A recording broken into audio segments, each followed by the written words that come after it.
Dominique Vance regardait le plafond de sa chambre, l'esprit clair, mais le corps totalement insensible. Le poids familier de son alliance ressemblait à une chaîne contre son doigt immobilisé. 38 années de vie lui avaient appris de nombreuses leçons sur la confiance et la trahison, mais rien n'aurait pu le préparer à ce moment. Le médicament avait été administré il y a 1 heure par une infirmière, ou du moins par quelqu'un prétendant en être une. Sa femme, Vanessa, avait insisté pour que vos migraines soient soignées en privé, avait-elle dit avec ce regard inquiet qu'il trouvait autrefois attachant. Maintenant, son visage se profilait au-dessus de lui, ses yeux verts calculateurs plutôt que soucieux. Le médecin a dit que le médicament pourrait provoquer une paralysie temporaire. Expliqua-t-elle, sa voix mielleuse d'inquiétude. Son parfum familier de vanille semblait maintenant écœurant, suffocant. Dominique avait bâti son entreprise de sécurité à partir de rien après son retour du service militaire. Delta Force l'avait entraîné à détecter les menaces, mais celle qui dormait à côté de lui avait manqué. Pendant 15 ans, sa société, Sentinel Shield, a fourni des solutions de sécurité élite à des clients de premier plan à travers le pays. L'ironie ne lui a pas échappé, il protégeait les autres tout en restant lui-même vulnérable. Leur vaste domaine de Skodal, avec son système de sécurité ultramoderne qu'il a conçu lui-même, était devenu sa prison. Le soleil du désert coulait à travers les stores partiellement fermés, projetant des ombres de barres de prison sur sa forme immobile. La porte de la chambre s'ouvrit en grinçant, des pas lourds approchaient, familiers mais étrangement déplacés. Brendan entra dans son champ de vision, son ami d'enfance depuis la 3e année, le témoin de son mariage et apparemment l'amant de sa femme. « Est-ce qu'il respire encore ?» a demandé Brian, sa voix manquant de la chaleur qui caractérisait autrefois leur amitié de 4 décennies. Vanessa hocha la tête, ses cheveux châtains captant la lumière juste assez longtemps pour les signer. Elle sortit une pile de papiers que Dominique reconnut immédiatement, documents de transfert de son entreprise, actes de propriété, procuration, formulaire, tout ce qu'il avait construit pendant 2 décennies. Tandis qu'il lui enfonçait une épingle entre ses doigts rigides, l'esprit de Dominique s'éveilla en raison des signes avant-coureurs qu'il avait ignorés, appels téléphoniques à voix basse, absence inexpliquée, intérêt soudain de Vanessa pour ses opérations commerciales. Son expertise en matière de sécurité lui avait fait défaut. Dans sa propre maison, des bruits de pas précipités dans le couloir précédaient l'arrivée de sa belle-mère. Phyllis Westbrook a fait irruption dans la pièce, son attitude calme habituelle remplacée par une urgence frénétique. « Dépêchez-vous, nous avons besoin de sa signature avant l'arrivée de la véritable infirmière », a-t-elle sifflé, ses traits aristocratiques déformés par un salut. La trahison a profondément touché. Phyllis ne l'avait jamais approuvé. Le spécialiste de la sécurité autodidacte n'était pas assez bon pour sa fille du Connecticut, avec son vieil argent. Mais être activement impliqué dans cette conspiration allait au-delà de la désapprobation. À travers sa paralysie, Dominique remarqua la main de Vanessa trembler légèrement alors qu'elle guidait ses doigts. Malgré 15 ans de mariage, elle ne l'avait jamais pleinement compris. Elle ne connaissait pas l'implant neural qu'il avait reçu lors d'un programme militaire expérimental, une amélioration secrète qui lui permettait désormais de contrôler son rythme cardiaque et sa tension artérielle tout en paraissant complètement incapable. D'autres pas retentirent dans le couloir, plus légers, plus rapides. Dominique a immédiatement reconnu le schéma.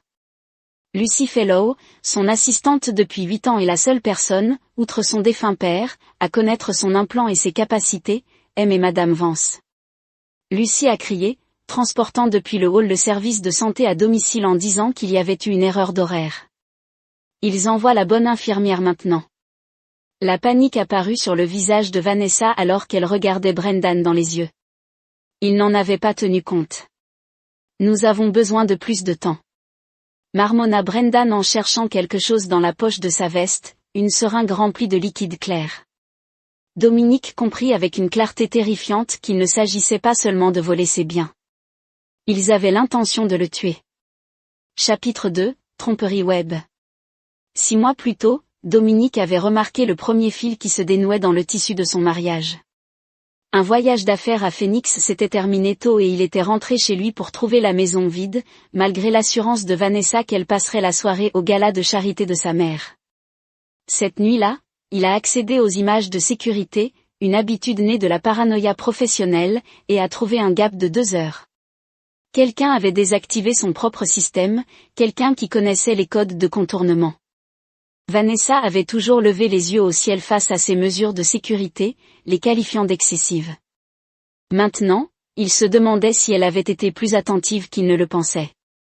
Dominique était assis dans son bureau privé et regardait la photo élégamment encadrée du jour de leur mariage. Il se souvenait du discours du témoin de Brendan, plein de blagues intérieures et d'une véritable affection. Ils sont inséparables depuis leur enfance, deux garçons issus de milieux modestes de Riverside qui avaient juré la fraternité du sang. À 10 ans, alors que l'entreprise de construction de Brendan avait échoué il y a 3 ans, Dominique n'avait pas hésité à injecter du capital. Lorsque le divorce de Brian l'avait laissé à la dérive, Dominique lui avait proposé la maison d'hôte sur leur propriété. Regardant les Golden Days, demanda Lucie en entrant avec son café de l'après-midi, noir avec un soupçon de cannelle, comme il préférait. Lucie, mes amis, était l'efficacité incarnée, vive, observatrice et farouchement loyale. Elle-même ancienne officier du renseignement militaire, elle a rejoint Sentinel Shield après s'être remise de blessures subies à Kandahar. Son esprit analytique complétait la réflexion stratégique de Dominique, ce qui en faisait une formidable équipe professionnelle. Pensant juste à la loyauté, répondit Dominique en acceptant la coupe. Avez-vous effectué la vérification des antécédents de ce nouveau client? Quelque chose ne va pas chez lui, dit Lucie en plaçant un dossier sur son bureau, ses finances sont vérifiées, mais ses références sont trop parfaites. Personne n'est aussi propre. Dominique hocha la tête, appréciant son instinct, creuser plus profondément. Les gens qui n'ont rien à cacher ne travaillent pas si dur pour paraître parfaits. Ce soir-là, Dominique. 2. L'homme plus âgé a accepté son visage altéré, impassible. J'ai suivi le procès. Qu'est-ce que mon fils a fait? Il fit une pause discipline militaire, contenant toute émotion aurait fait surface. Il n'y a aucune excuse, mais je voulais que vous sachiez qu'il n'était pas toujours comme ça. Le garçon que vous connaissiez comme un enfant, celui qui vous a soutenu lorsque vos parents sont morts, c'était le vrai Brandon. Quelque part en cours de route, il s'est perdu. Dominique a étudié l'homme qui avait été absent pendant les années de formation de Brendan. Avec tout le respect que je vous dois, monsieur, vous avez perdu tout droit de parler de qui est vraiment Brendan lorsque vous l'avez abandonné à 15 ans. Un éclair de douleur a traversé les traits de Harold. Vous avez raison, mes échecs en tant que père ont contribué à ce qu'il est devenu. Je ne peux pas changer ça. Mais je voulais vous dire quelque chose qu'il n'aurait peut-être pas mentionné dans son témoignage. L'équipe de sécurité de Dominique a plané à proximité, alerte de toute menace potentielle, mais il les a légèrement fait reculer. Après sa blessure, lorsqu'il a été libéré, il est venu vers moi, a demandé de l'aide à se remettre sur pied. Je l'ai refusé. L'admission a clairement coûté l'ancien soldat. Il m'a alors dit que vous étiez la seule personne qui s'était jamais tenue à côté de lui, la seule personne sur laquelle il pouvait compter. Tout ce qu'il a tordu contre vous s'est produit après cela, et je soupçonne qu'il voyait tout ce que vous avez réalisé pendant qu'il se débattait. L'information n'était pas tactiquement utile, mais elle a fourni le contexte que Dominique n'avait pas considéré auparavant. La trahison de Brendan aurait pu être peu nombreux, alimentée non seulement par le désespoir financier et la manipulation de Vanessa, mais par l'effet corrosif de la comparaison, en regardant son ami d'enfance réussir pendant son échec. Pourquoi me dire ceci maintenant? A demandé Dominique. Harold Tra redressa ses militaires portant plus prononcés. Parce que vous méritez de savoir que votre amitié signifiait quelque chose avant qu'elle ne soit trahie et parce que je dois reconnaître ma part dans la création de l'homme qui a essayé de vous détruire, il a tendu la main. Je ne vous demanderai pas pardon pour lui, mais je voulais vous montrer mon respect pour la façon dont vous avez géré cela avec honneur. Après un moment de réflexion, Dominique accepta la poignée de main, non pas par pardon mais en reconnaissance du courage de l'homme plus âgé face à ses propres échecs. Ce soir-là, alors que le procès entrait dans sa phase finale, Dominique s'est retrouvé à réfléchir aux paroles d'Harold Trask alors qu'il examinait les preuves dans son appartement temporaire. L'espace était peu meublé mais hautement sécurisé, une forteresse dans une forteresse, avec des systèmes conçus par Lucie sur la base de ses spécifications. La sonnerie de son téléphone sécurisé interrompit ses pensées. L'identification de l'appelant indiquait le numéro de Hammond.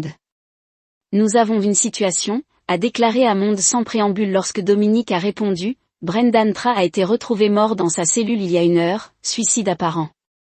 Dominique a absorbé ces informations, calculant ses implications pour le procès et leur stratégie globale. Détail suspendu, aucune note. Les enquêtes préliminaires suggèrent qu'il a utilisé des matériaux provenant de ses colis d'Economa. Les autorités pénitentiaires considèrent que c'est une faute qu'il s'est infligée lui-même, mais étant donné les circonstances, c'est trop pratique. Dominique a conclu que quelqu'un voulait qu'il soit réduit au silence avant que le contre-interrogatoire puisse révéler des détails supplémentaires. Découvrez qui a eu accès à lui au cours des dernières 48 heures, les changements de garde inhabituels, les écarts par rapport à la routine. Après avoir mis fin à l'appel, Dominique a contacté Lucie pour accélérer certains aspects spécifiques de leurs opérations en cours. La mort de Brendan a créé des complications, et opportunités pour leur stratégie. Tout en supprimant un témoin clé, il a également éliminé toute possibilité de rétractation future ou de libération négociée. Le lendemain matin, le procureur adjoint Martinez Suarez a demandé une réunion d'urgence avec Dominique et son avocat avant que le tribunal ne convoque M. Vance. Commença-t-elle une fois qu'ils furent assis dans son bureau. Je serai direct. Nous avons reçu des informations crédibles suggérant que la mort de Brendan Trask n'était pas un suicide mais un meurtre contractuel. Marissa Hawes, l'avocate de Dominique, se pencha en avant. Quelle est la source de cette information ? Une information anonyme suivie de preuves corroborantes provenant de la surveillance de la prison qui ont capturé une activité inhabituelle à l'extérieur du bloc cellulaire pendant l'heure estimée du décès. Nous enquêtons, mais je voulais vous avertir que cette évolution pourrait avoir un impact sur notre affaire. Tu penses que Vanessa ou Phyllis ont arrangé ça ? A demandé Dominique. Connaissant déjà la réponse, Suarez hocha sombrement la tête. Nous examinons les visiteurs, les enregistrements téléphoniques, les transactions financières, mais ce que cela signifie pour vous est plus préoccupant. S'ils pouvaient atteindre les trains en détention à sécurité maximale, ils pourraient me cibler ensuite. Dominique a terminé sa réflexion, j'apprécie l'avertissement, mais mes mesures de sécurité sont complètes. Il y a autre chose. Suarez a poursuivi son attitude professionnelle, faisant preuve d'une rare incertitude. L'information anonyme était accompagnée de documents suggérant des liens financiers entre les trans et des individus associés au crime organisé à Las Vegas. L'implication est que sa mort au jeu l'a peut-être rendu vulnérable aux pressions extérieures, aux pressions pour participer au complot contre vous, ce qui signifie que Vanessa et Phyllis n'étaient peut-être pas les seules parties à avoir un motif de le faire taire. Marissa suggéra exactement.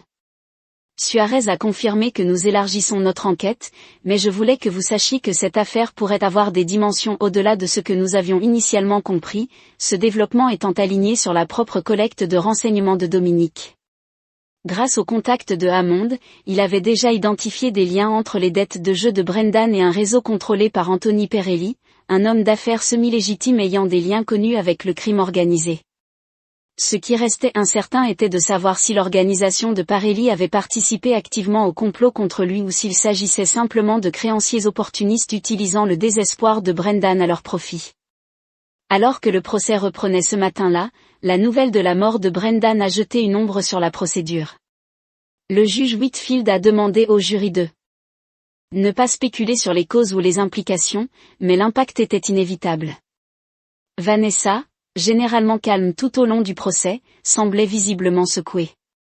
Il était impossible de déterminer s'il s'agissait d'un véritable choc ou d'une performance calculée. Pendant la pause déjeuner, Lucie a fait le point sur leur surveillance continue des contacts restants de Vanessa. Nous avons identifié 3 appels du centre de détention vers un téléphone portable activé il y a 2 jours. Les mouvements du téléphone sont en corrélation avec un associé connu de Walter Dawson, qui a déjà résolu des problèmes pour les clients de Dawson. Vanessa devient désespérée, observa Dominique avec le témoignage de Brian versé en preuve mais sans possibilité de contre-interrogatoire. La thèse de l'accusation est plus solide, et non plus faible. Elle ne risquerait pas d'organiser sa mort à moins qu'elle craigne qu'il révèle quelque chose de spécifique lors d'un interrogatoire plus approfondi, quelque chose qui ne figurait pas dans sa déclaration initiale, a ajouté Hammond, se joignant à leur conversation. Mon contact au bureau du procureur a mentionné que Suarez prévoyait d'interroger Brendan sur les comptes offshore liés à Phyllis qui ne faisaient pas partie des informations financières initiales. La tendance devenait claire. La mort de Brendan n'était pas seulement due au fait de faire taire un témoin. Il s'agissait d'empêcher des révélations spécifiques sur des arrangements financiers qui pourraient impliquer d'autres personnes que les 3 principaux conspirateurs. Cet après-midi-là, alors que l'avocat de Vanessa contre-interrogeait le médecin légiste au sujet du paralytique utilisé lors de l'attaque, Dominique a reçu un message texte provenant d'un numéro crypté. Perelli veut se rencontrer ce soir, dans un lieu neutre, au sujet des développements récents. Hammond, assis à côté de lui, remarqua son problème momentané d'immobilité. Dominique lui montra le message. Il pourrait être utile de comprendre l'implication de Perelli, mais le timing est suspect et pourrait être un piège. Hammond accepta tranquillement. Ou une préoccupation légitime concernant l'exposition. Si l'enquête s'étend à son organisation, arrangez-la, a décidé Dominique, mais avec des appels de protocole de sécurité complets et des mesures d'urgence. Je veux savoir ce qu'il sait. La réunion a été fixée à minuit dans une propriété industrielle abandonnée à l'extérieur de Phoenix, territoire neutre, facilement sécurisé et surveillé par l'équipe de Hammond. Dominique est arrivé avec 4 véhicules de sécurité, des contre-mesures électroniques, une couverture active et des tireurs d'élite des anciens collègues militaires de Lucie positionnés sur les toits adjacents. Anthony Perelli est arrivé exactement à l'heure, accompagné de 2 gardes du corps qui sont restés avec son véhicule alors qu'il s'approchait de Dominique, seul dans la soixantaine. Perelli se comportait avec la confiance d'une personne habituée au pouvoir, non pas avec la flamboyance d'un personnage criminel stéréotypé, mais avec l'autorité discrète d'un homme qui a survécu des décennies dans une profession dangereuse. Monsieur Vance, il salua Dominique avec un signe de tête respectueux. Merci d'avoir accepté de nous rencontrer. Je serai bref et direct.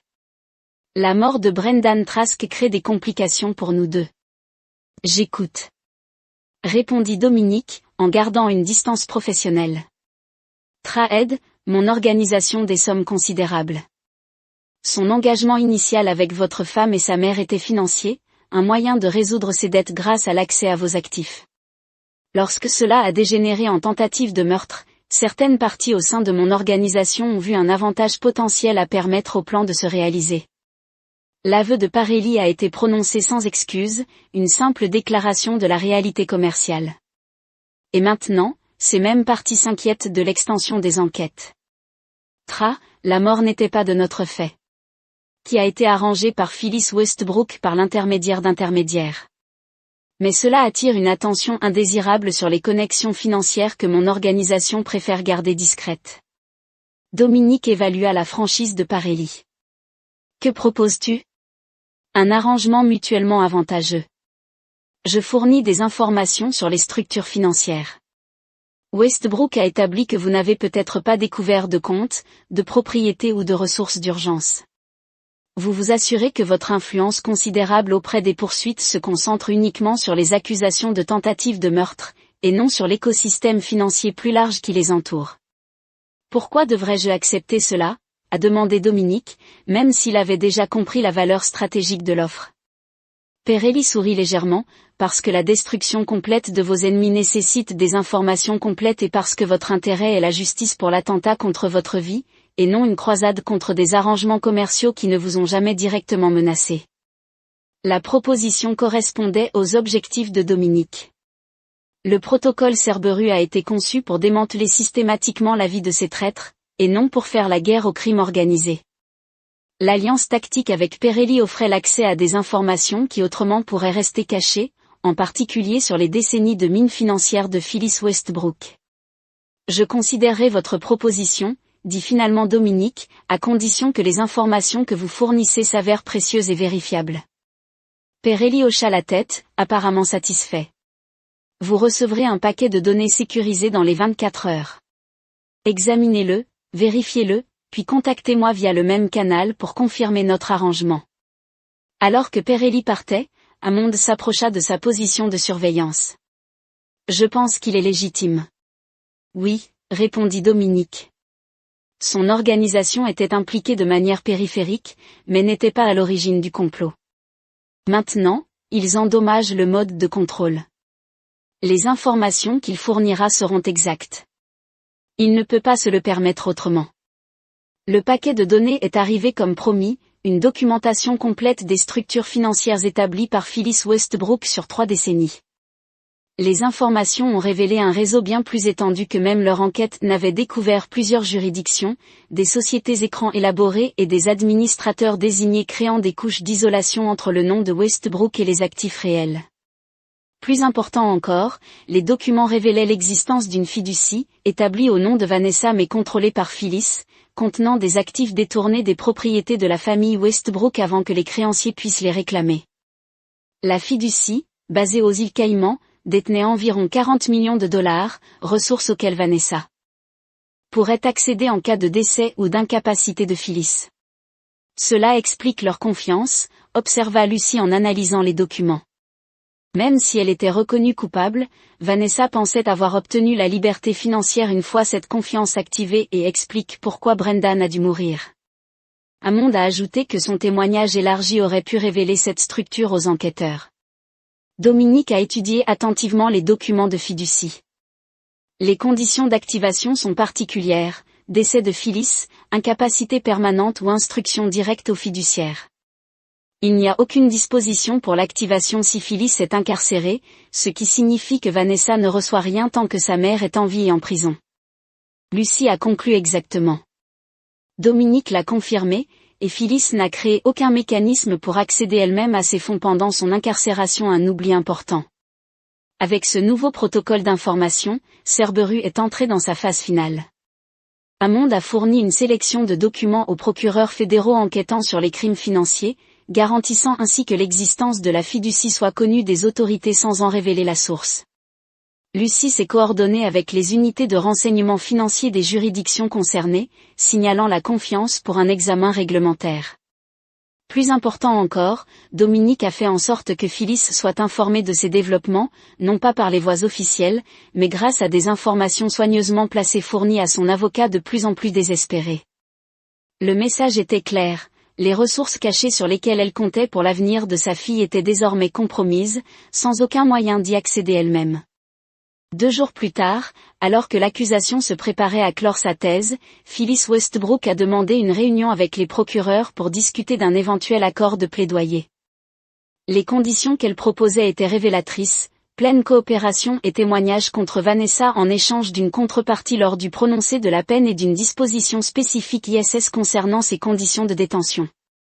La trahison finale était déclenchée, mère contre fille, l'architecte de la richesse familiale prête à sacrifier son unique enfant pour assurer son propre confort lors de l'inévitable incarcération.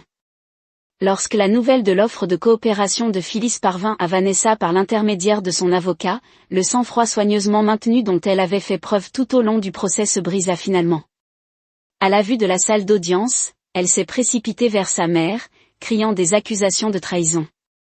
Avant que Sec ne soit retenu, son juge Whitfield a immédiatement demandé une suspension d'audience, mais les dommages causés à l'image soigneusement conçue d'innocence composée de Vanessa étaient irréparables. Le jury n'avait pas vu une épouse accusée à tort, mais une femme capable d'une colère soudaine et incontrôlée, précisément le tempérament que l'accusation avait décrit dans leur cas. Ce soir-là, alors que Dominique examinait les transcriptions du tribunal en vue de la procédure du lendemain, il apprit que Vanessa avait accepté un accord de plaidoyer de sa propre culpabilité à des accusations réduites en échange d'un témoignage concernant d'autres parties impliquées dans le complot. La boucle de la trahison avait bouclé la boucle. Chaque conspirateur cherchait désormais à sacrifier les autres pour son avantage personnel, exactement comme le protocole pour lequel Cerberus avait été conçu.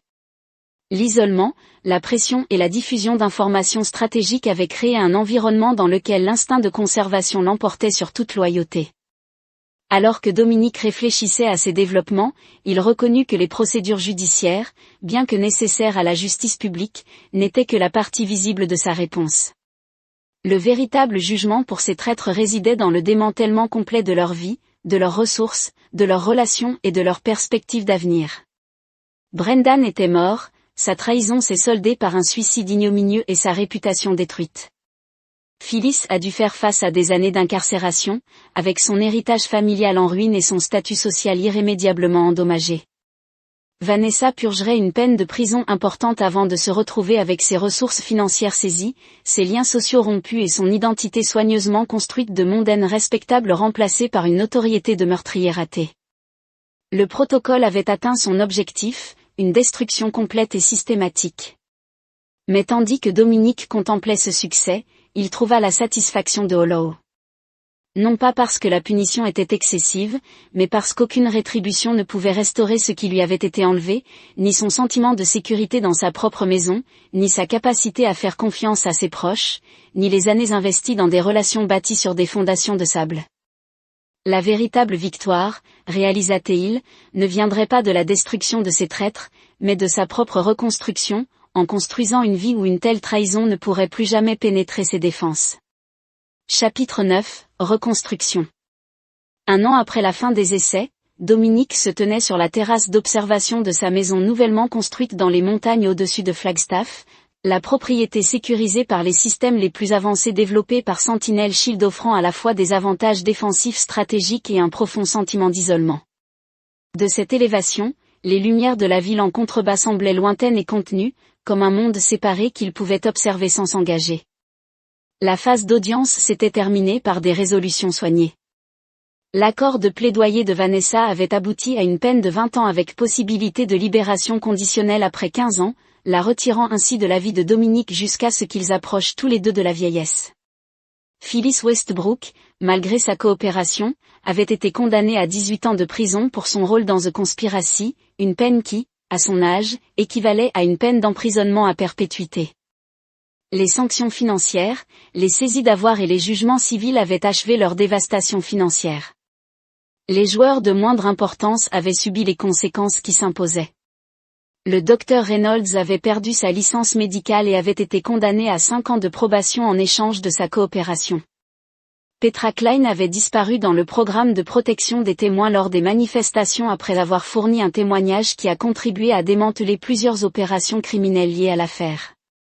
Walter Dawson avait été radié du barreau à la suite d'enquêtes éthiques déclenchées par les preuves fournies par Hammond au barreau de l'État. Anthony Perelli avait honoré son engagement en fournissant des renseignements précieux tout en restant à l'écart de l'enquête plus large. Le réseau financier Westbrook avait été démantelé par les autorités de régulation dans plusieurs juridictions, avec des actifs saisis et des fiducies dissoutes. Les conséquences juridiques avaient occupé Dominique pendant des mois, les dépositions, les témoignages et les exigences procédurales consommaient du temps et de l'énergie qu'il aurait préféré diriger ailleurs. Tout au long du processus, il a maintenu sa personnalité publique de résilience digne, acceptant les condoléances et les expressions de soutien avec la gratitude appropriée, sans rien révéler de ses calculs privés. Désormais, une fois ses obligations remplies, il pouvait se concentrer sur la reconstruction non seulement de sa vie personnelle, mais aussi de Sentinel Shield lui-même. L'entreprise a résisté à la crise, mais Dominique a reconnu la nécessité de changements structurels pour refléter sa compréhension évoluée des vulnérabilités en matière de sécurité. Les capteurs périmétriques sont pleinement opérationnels. Lucie a rapporté l'avoir rejoint sur le pont avec 2 tasses de café. Dans les années qui ont suivi l'attaque, leur relation professionnelle s'est transformée en une relation proche de l'amitié, une confiance soigneusement calibrée fondée sur une expérience partagée et une loyauté démontrée. Et les nouveaux protocoles de vérification des clients. Dominique a demandé d'accepter le café mis en œuvre dans tous les bureaux régionaux, l'authentification à 3 niveaux, la vérification des antécédents étendus à 3 degrés de séparation et une surveillance continue plutôt qu'un examen périodique. Lucie s'appuya contre la balustrade, surveillant le périmètre défensif en contrebas. Nous utilisons ce qui vous est arrivé pour créer une meilleure sécurité pour toutes les personnes que nous protégeons. Dominique hocha la tête, appréciant la symétrie, de la quasi-destruction avait émergé une protection améliorée, pas seulement une sécurité physique et financière, mais une compréhension plus profonde des vulnérabilités humaines. Sentinel Shield offre désormais à ses clients une protection non seulement contre les menaces externes, mais aussi contre les dangers plus insidieux posés par des initiés de confiance. Aimon appela Lucie et continua après un moment. La trousse d'informations a été livrée à Vanessa comme convenu. Cela faisait partie de la mise en œuvre continue par Dominique du protocole Cerberus, garantissant que ces traîtres comprenaient toutes les conséquences de leurs actes alors même qu'ils purgeaient leur peine. Tous les 6 mois, Vanessa recevait une mise à jour complète sur le démantèlement de ses anciennes propriétés viagères, comptes vendus saisis, liens sociaux rompus, réputation altérée de façon permanente, non pas par cruauté mais pour confirmer que ses actions avaient eu un effet contraire à ses intentions. Et le rapport médical de Phyllis confirme une démence accélérée. Les médecins lui donnent peut-être 2 ans de lucidité. La prison a approuvé le transfert vers l'aile médicale, comme vous l'avez convenu. Dominique avait veillé à ce que Phyllis Westbrook passe ces dernières années dans un confort physique relatif, non pas pour merci mais pour maximiser sa conscience de son échec complet, sa richesse disparue, sa fille emprisonnée, son statut social détruit et maintenant son esprit échoue progressivement à démêler complètement tout ce qu'elle avait apprécié, a déclaré sœur Lucie après un moment d'hésitation. Hammond a également mentionné que Maddox avait purgé sa peine pour son rôle de fausse infirmière. Elle sera libérée la semaine prochaine. Dominique réfléchit à cette information. Maddox avait reçu une peine minimale en échange d'une coopération immédiate identifiant les conspirateurs et expliquant son rôle dans l'administration du paralytique. Au cours de son témoignage, elle avait exprimé ce qui semblait être de véritables remords, affirmant qu'on lui avait dit que le médicament était destiné à aider à gérer l'anxiété de Dominique. Avant une conversation difficile sur son état de santé, surveillant ses activités après sa libération, il n'a ordonné aucune intervention directe à moins qu'elle ne tente de contacter ou ne montre des signes de retour à un comportement criminel. La même approche mesurée a caractérisé sa gestion de toutes les figures périphériques de la conspiration. Ceux qui avaient été des participants involontaires ou des complices mineurs qui avaient pleinement coopéré avaient été autorisés à reconstruire leur vie sous une observation discrète. Seuls les principaux traîtres, ceux qui avaient sciemment et volontairement participé à l'attentat contre sa vie, ont été confrontés à une destruction totale. Plus tard dans la soirée, alors que Dominique examinait les mises à jour de sécurité dans son bureau à domicile, il reçut un appel inattendu d'Harold Tra. L'homme plus âgé avait maintenu des contacts périodiques depuis leur rencontre au palais de justice, fournissant un contexte sur l'histoire de Brendan qui a aidé Dominique à compléter sa compréhension de la trahison. Je vide l'unité de stockage de Brendan, expliqua Harold, après de brèves salutations, j'ai trouvé quelque chose que tu aurais dû avoir. Son footlocker militaire contient des objets de votre enfance, des photos, des lettres, ce certificat de la confrérie du sang que vous avez rédigé.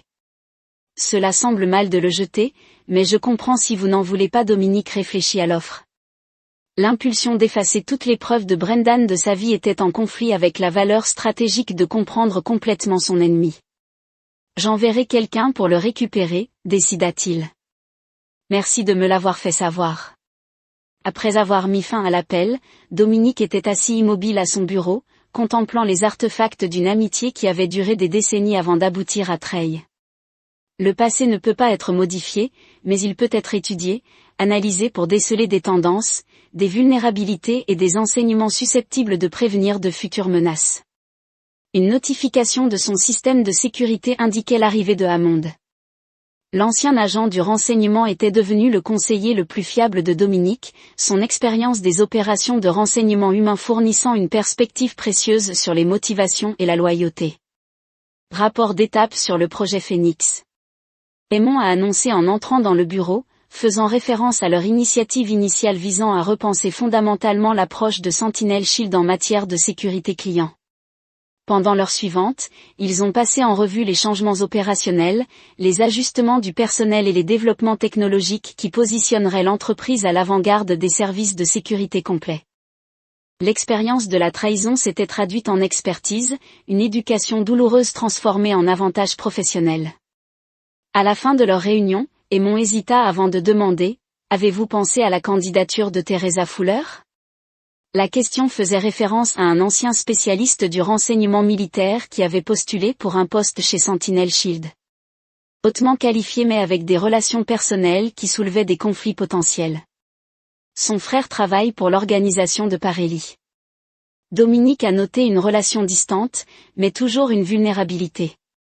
C'est vrai, a reconnu Aymon, mais elle l'a divulgué volontairement, a fourni une documentation complète sur leurs contacts limités et a offert un accès sans précédent à ses dossiers financiers et personnels pour une surveillance continue.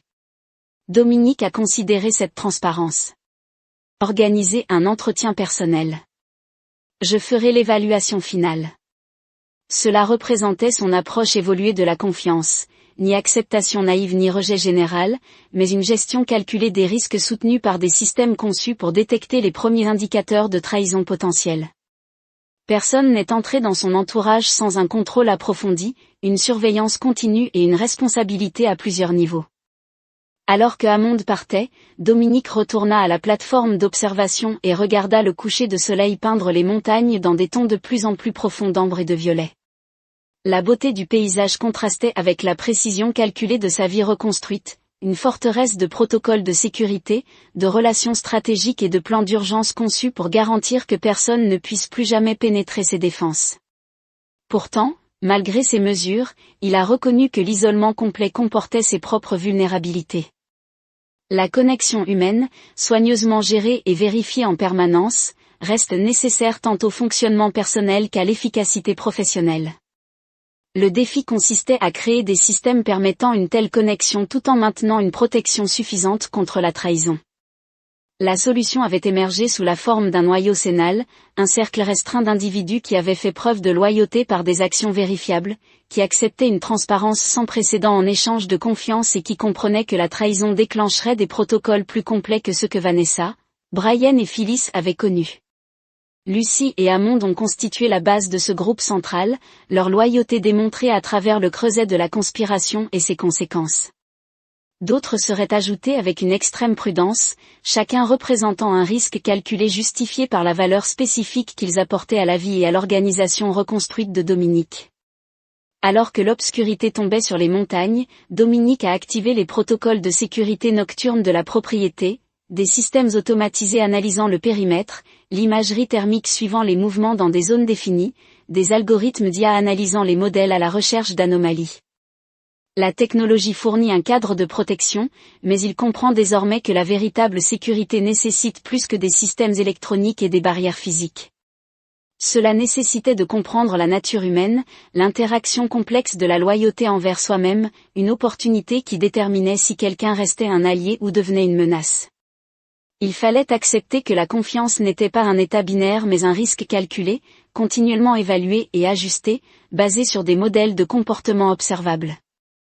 Plus important encore, cela exigeait la volonté d'imposer des conséquences lorsque la confiance était trahie, non pas par vengeance mais par nécessité stratégique d'éliminer les menaces et de dissuader de futures trahisons. Dominique Vance était sorti de la trahison non brisée, mais transformée. Sa formation militaire, son expertise en matière de sécurité et sa sagesse durement acquise se sont combinées pour créer un homme qui ne pourra plus jamais être victime comme il l'a été. La paralysie qui l'avait rendu temporairement impuissant était devenue le catalyseur permettant de construire des défenses incassables autour de sa vie reconstruite. Alors qu'il inspectait sa forteresse de montagne, éclairée par la sécurité, l'éclairage est protégé par des systèmes de sa propre conception, il reconnut que la conspiration contre lui avait échoué dans son objectif premier, mais réussi à le changer fondamentalement.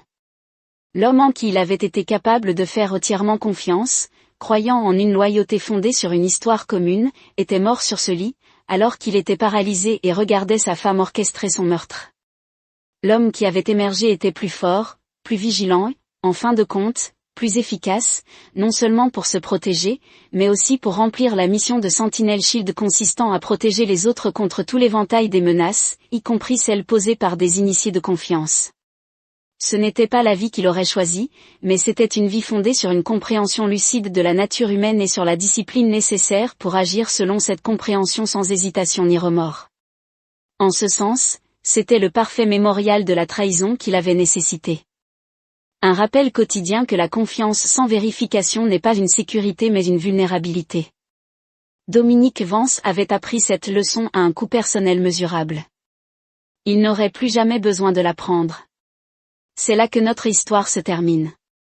Partagez vos réflexions dans la section commentaires. Merci pour votre temps. Si vous aimez cette histoire, abonnez-vous à cette chaîne. A reçu un SMS de Brendan suggérant qu'il se retrouve sur leur ancien lieu de pêche au bord de Lake Pleasant. Le choix de l'emplacement lui parut étrange. Il n'était pas là depuis des années. Quand il est arrivé sur le rivage isolé, Brendan était déjà là, un pack de 6 de leur bière préférée au frais dans un dôme plus frais. Merci d'être venu dans un délai aussi court. Dit Brendan, son grand sourire, mais ses yeux ne rencontrant pas ceux de Dominique. « Tout va bien ?» demanda Dominique en acceptant une bière. « En fait, je voulais parler de Vanessa. » Brendan répondit d'une voix inhabituellement hésitante. « Je m'inquiète pour elle. » Dominique sentit une légère tension dans ses épaules. « Et elle ? Elle semble malheureuse ces derniers temps. Vous a-t-elle parlé de votre sentiment d'insatisfaction, de vos longues heures de travail ? » La conversation s'est poursuivie, avec Brendan interrogeant subtilement le mariage et les affaires de Dominique. Pour n'importe qui d'autre, cela aurait semblé être une amitié soucieuse. Pour Dominique, avec sa formation à la détection des subterfuges, cela ressemblait à une reconnaissance. Plus tard dans la nuit, Dominique a discrètement installé une surveillance supplémentaire dans sa maison, y compris dans la maison d'hôte où résidait Brendan. Il se dit qu'il s'agissait simplement d'une prudence professionnelle, mais au fond, la suspicion s'était enracinée. 2 semaines plus tard, les images révélaient que Vanessa entra dans la maison d'hôte à 1h43 et n'en ressortait que juste avant l'aube. Dominique regardait la trahison se dérouler sur sa tablette sécurisée, son visage impassible mais ses jointures blanches autour de l'appareil. Le lendemain, il a reçu un appel du service des fraudes de sa banque concernant des demandes inhabituelles de changement de signataire sur ses comptes professionnels. L'appel a été suivi par celui de son avocat faisant état de demandes de renseignements sur les conditions de son testament et sur ses plans de succession d'entreprise. La toile se resserrait autour de lui. Quelqu'un préparait le terrain, une préparation méthodique et minutieuse pour le dépouiller de tout. Ce soir-là, pendant le dîner avec Vanessa, il a mentionné avec désinvolture une sensation de fatigue inhabituelle ces derniers temps et de fortes migraines occasionnelles. Sa réponse fut « trop rapide, trop soucieuse. »« Tu travailles trop dur, Dom, » dit-elle en lui serrant la main. « Peut-être que tu devrais revoir le docteur Harmon. Rappelez-vous comment il vous a aidé à résoudre vos problèmes post-déploiement, le docteur Harmon, le médecin qui lui avait prescrit des somnifères l'année dernière, des pilules qu'il avait laissées groggy et désorientées, des pilules qu'il avait arrêté de prendre après une semaine sans le dire à Vanessa. J'ai réfléchi, dit Dominique en l'observant attentivement. Il est peut-être temps que je mette à jour mon testament. Avec l'expansion de l'entreprise, les enjeux sont désormais plus importants. Quelque chose brillait dans les yeux de Vanessa, de l'anticipation, rapidement masquée par une inquiétude exercée. Tout ce que tu penses être le meilleur, chérie, répondit-elle en attrapant la bouteille de vin, plus de cabernet. Cette nuit-là, alors que Vanessa dormait à côté de lui, Dominique prit une décision. Il permettrait à leur plan de se dérouler, mais selon ses conditions. Des années d'opérations militaires lui avaient appris que parfois la meilleure défense était de laisser croire à l'ennemi qu'il réussissait. Le lendemain matin, il a appelé Lucie dans son bureau. « J'ai besoin que tu exécutes le protocole Lazarus, » dit-il doucement, en utilisant leur code pour le plan d'urgence qu'ils ont développé il y a des années, un appel de proconçu pour le pire des cas de trahison interne. L'expression de Lucie resta professionnelle, mais l'inquiétude brillait dans ses yeux. « En êtes-vous sûr, monsieur ? » « Complètement, » répondit-il. Et Lucie ne fait confiance à personne d'autre qu'à Hammond.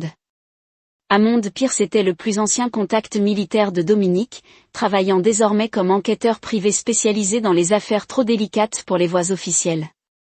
Si quelqu'un pouvait démêler cette conspiration sans alerter les conspirateurs, c'était bien Hammond. Chapitre 3, le piège Springs. La semaine précédant sa paralysie, Dominique a méticuleusement tendu son propre piège tout en faisant semblant de tomber dans le leur. Il se plaignait de migraines de plus en plus sévères, acceptait la suggestion de Vanessa de soins médicaux à domicile et faisait semblant de mettre à jour ses documents successoraux avec son avocat, documents qui semblaient légitimes mais contenaient des éventualités cachées. L'enquête de Hammond avait révélé l'étendue de la trahison.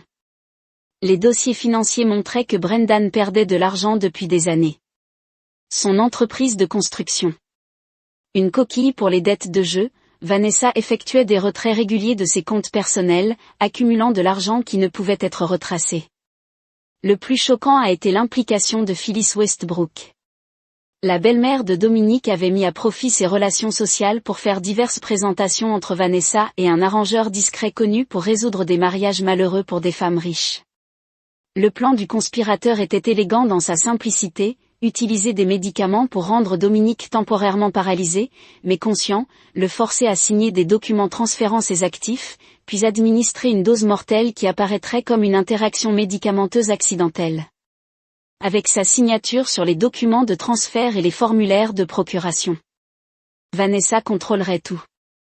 Le médecin légiste ne trouverait rien de suspect, juste une réaction malheureuse aux médicaments prescrits chez un homme ayant des antécédents de migraine et de stress post-militaire.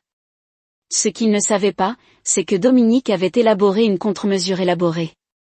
Chaque nuit, pendant que Vanessa dormait, il rencontrait Amonde et Lucie dans son bureau de garage insonorisé, rassemblant des preuves et préparant ses propres documents juridiques. Le matin de la trahison prévue, Dominique a activé la fonction d'enregistrement des implants neuro, une technologie militaire encore classifiée et inconnue du monde civil. L'implant capturait tout ce qu'il voyait et entendait, tout en paraissant complètement incapable lorsque la fausse infirmière, une femme que Amonde avait identifiée comme étant Teresa Maddox, une ancienne représentante pharmaceutique avec une licence suspendue, lui administra le médicament. Dominique laissa son corps devenir mou. La drogue était en effet un paralytique temporaire, comme il l'avait prévu. Ce sur quoi il n'avait pas compté, c'était sa capacité à résister à tous ses effets, grâce aux implants neuronaux capacité de régulation physiologique. Maintenant, alors qu'il gisait paralysé sur son lit avec sa femme, son amant et sa belle-mère essayant de forcer sa signature, Dominique enregistrait chaque instant, chaque mot incriminant. Nous n'avons pas le temps pour ça, siffla Brendan en jetant un coup d'œil nerveux vers le couloir où la voix de Lucie pouvait encore être entendue. Il suffit de forger une signature. Non, répondit sèchement Vanessa. Son avocat connaît trop bien sa signature. Il faut que ce soit authentique. En plus, nous sommes trop avancés pour reculer maintenant.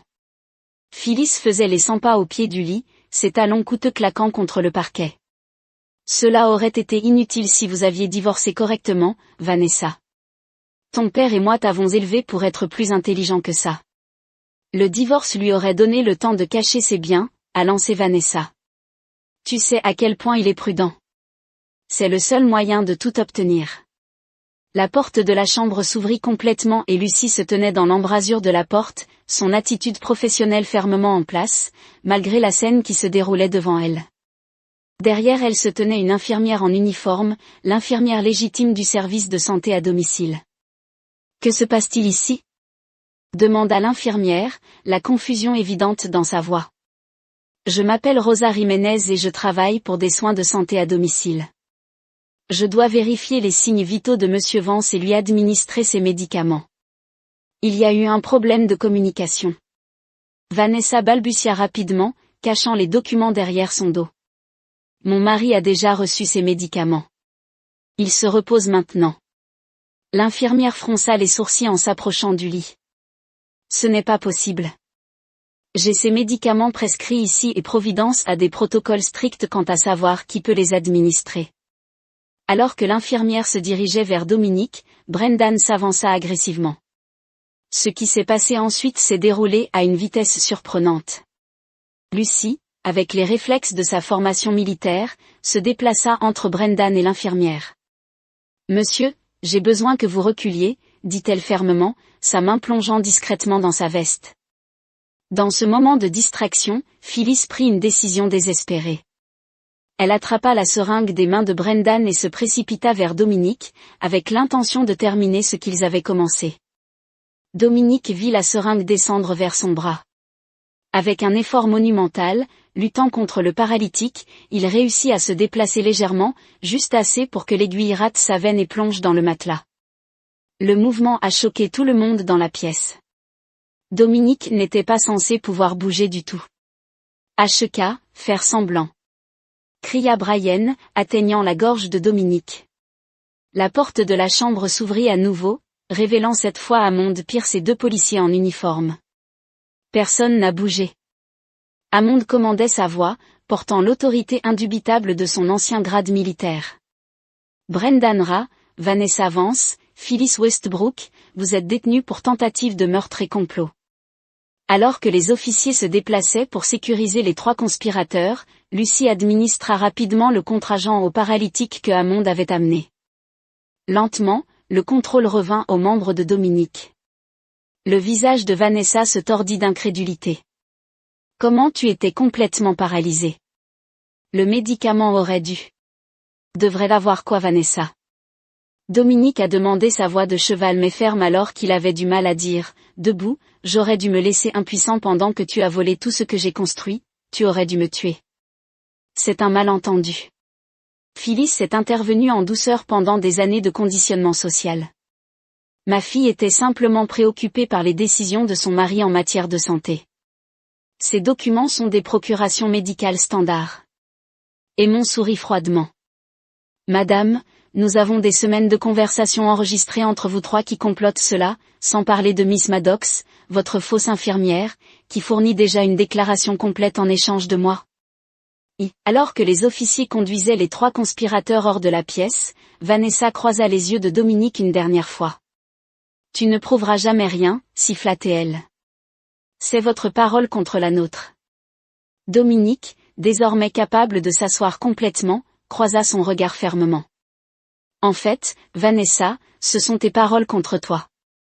Chaque instant depuis que je suis entré dans cette pièce a été enregistré. Il tapota légèrement sa tempe, une technologie classifiée datant de mes années militaires. Vous ne m'avez jamais demandé ce que j'avais réellement fait à Delta. En guise de réalisation, Dawn est apparu sur le visage de Vanessa. Dominique ne ressentait aucune satisfaction, seulement une froide détermination. Ce n'était que le début de leur jugement. Le piège était lancé, mais la chasse était loin d'être terminée. Chapitre 4, Conséquences et évaluation. 48 heures après l'attentat manqué, Dominique s'est assis dans la salle d'interrogatoire stérile du service de police de Scottsdale pour terminer sa déclaration officielle. La détective Alma Reeves, une vétéran de 20 ans aux yeux fatigués et réputée minutieuse, a examiné son récit avec une attention méthodique. Laissez-moi m'assurer de bien comprendre, monsieur Vance. Dit-elle en tapotant son stylo contre son bloc-notes, vous soupçonniez votre femme, votre meilleure amie et votre belle-mère de conspirer contre vous, alors vous les avez autorisés à vous droguer et à tenter de forcer votre signature sur des documents juridiques. J'avais besoin de preuves irréfutables, répondit calmement Dominique. Les soupçons ne sont pas une preuve. Le détective Reeves haussa un sourcil. La plupart des gens auraient confronté leur conjoint ou demandé le divorce. La plupart des gens n'ont pas vu avec quelle efficacité la richesse et les relations peuvent manipuler le système, a rétorqué Dominique. Phyllis Westbrook siège au conseil d'administration de 6 grands organismes de bienfaisance, avec le maire, le commissaire de police et 3 juges. J'avais besoin que leurs actions soient si flagrantes qu'aucune influence sociale ne puisse les rejeter. L'expression du détective resta neutre, mais Dominique perçut un léger signe de tête de compréhension. Reeves travaillait dans les forces de l'ordre depuis assez longtemps pour savoir à quel point le privilège l'emportait souvent sur la justice. Et cet appareil d'enregistrement que vous avez mentionné, vous dites qu'il a tout capturé. Alors que vous étiez paralysé, Hammond, qui observait tranquillement depuis le coin, s'est avancé. Les détails de la technologie sont classifiés, détective, mais je vous ai fourni des preuves audio et visuelles authentifiées par les canaux appropriés. La division technique du FBI a vérifié son authenticité. L'implication de Hammond avait fait passer l'affaire de la police locale à la juridiction fédérale en raison de ses relations et de la nature du complot.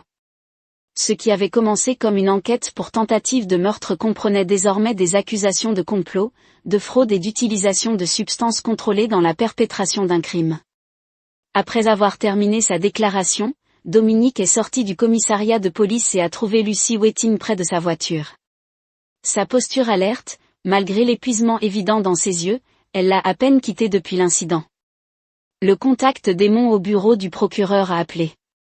A-t-elle rapporté alors qu'il s'éloignait, l'audience initiale sur la libération sous caution a lieu demain. Étant donné les accusations et les liens d'eux, ils s'attendent à ce qu'une libération sous caution soit accordée. Mais dit aïe, Dominique hocha la tête, il se concentre sur la route. C'est ce que nous avions prévu. Hammond a-t-il terminé le traçage financier effectué ce matin? Lucy a confirmé, en consultant sa tablette, que Brendan est plus profond qu'on ne le pensait, dettes de jeu envers des personnes dangereuses à Vegas, détournement de fonds de sa société, 2 comptes offshore sous pseudonyme. Il planifie ça depuis au moins 3 ans. La chronologie a frappé Dominique comme un coup physique, 3 ans. La trahison avait commencé peu de temps après qu'il ait aidé Brendan à redémarrer son entreprise après son divorce et Lucy hésita, ne sachant clairement pas comment adoucir la suite. Elle le voit depuis presque 4 ans. Il y a des preuves qu'ils étaient impliqués avant la fin de son mariage. Aimon a trouvé un coffre-fort commun enregistré sous de faux noms. À l'intérieur se trouvaient plus de 300 000 $ en espèces, de faux passeports et des plans d'urgence au cas où. Leur tentative contre vous a échoué pendant des années, soit près d'un tiers de leur mariage. Les mains de Dominique se resserrèrent sur le volant. Le seul signe extérieur de son trouble intérieur. La bonne nouvelle, a poursuivi Lucy, c'est que les protocoles d'urgence que nous avons activés ont protégé tous vos actifs. Sentinel Shield est sécurisé, les transferts de propriété que vous avez initiés le mois dernier sont terminés et les fonds de prévoyance offshore sont intacts. Ils arrivèrent dans un hôtel modeste à la périphérie de Scottsdale, un établissement banal choisi spécifiquement parce que ce n'était pas le genre d'endroit où l'on s'attendrait à ce que Dominique Vance séjourne. Sa maison était désormais une scène de crime et même si ce n'était pas le cas, il n'avait aucune envie de retourner dans l'endroit où sa femme avait tenté de mettre fin à ses jours. Dans sa chambre d'hôtel, Dominique se tenait près de la fenêtre et regardait le désert. Le coucher du soleil peignait le ciel dans des tons d'orange et de violet. La beauté semblait presque offensante, étant donné l'obscurité de ses pensées. Quelle est notre prochaine étape ? Demanda Lucy en installant son ordinateur portable sur le petit bureau. Nous laissons le processus judiciaire se dérouler, a répondu Dominique, mais nous ne comptons pas sur lui pour obtenir justice.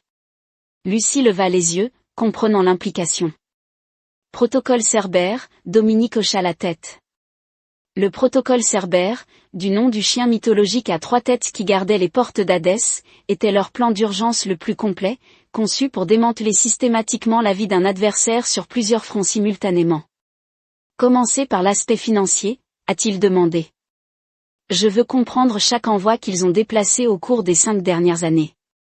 Puis leur communication, toutes, pas seulement celles qu'ils pensaient être sécurisées, et je veux savoir qui d'autre est impliqué. Tu penses qu'il y a plus de joueurs, a demandé Lucy. Vanessa et Brendan ne sont pas assez sophistiqués pour orchestrer cela seuls. Dominique a dit, les médicaments, le timing, les documents juridiques. Cela nécessite une expertise qu'il ne possède pas. Phyllis a assuré les connexions, mais quelqu'un d'autre a fourni l'expertise. Cette nuit-là, alors que Lucy se coordonnait avec Hammond pour commencer à mettre en œuvre le protocole Cerberus, Dominique passa en revue tout ce qu'il savait sur les 3 personnes qu'il avait trahies. Il avait passé sa carrière à analyser les menaces et les vulnérabilités, mais il n'avait pas réussi à voir le danger au sein de sa propre maison. Vanessa était venue du Connecticut du vieil argent. Les Westbrook étaient connus pour leur importance sociale plutôt que pour leur richesse, qui diminuait depuis des générations. Vanessa avait été élevée pour préserver les apparences à tout prix. Son mariage avec Dominique avait choqué son cercle social. Elle était censée épouser quelqu'un de son monde, par un militaire autodidacte sans pédigré. Brendan était son frère de sang depuis son enfance. Ils avaient survécu ensemble au placement en famille d'accueil après que Dominique avait perdu ses parents, avaient rejoint l'armée ensemble et avaient juré de toujours se soutenir mutuellement. Alors que Dominique avait prospéré dans Delta Force, Brian avait été libéré après une blessure.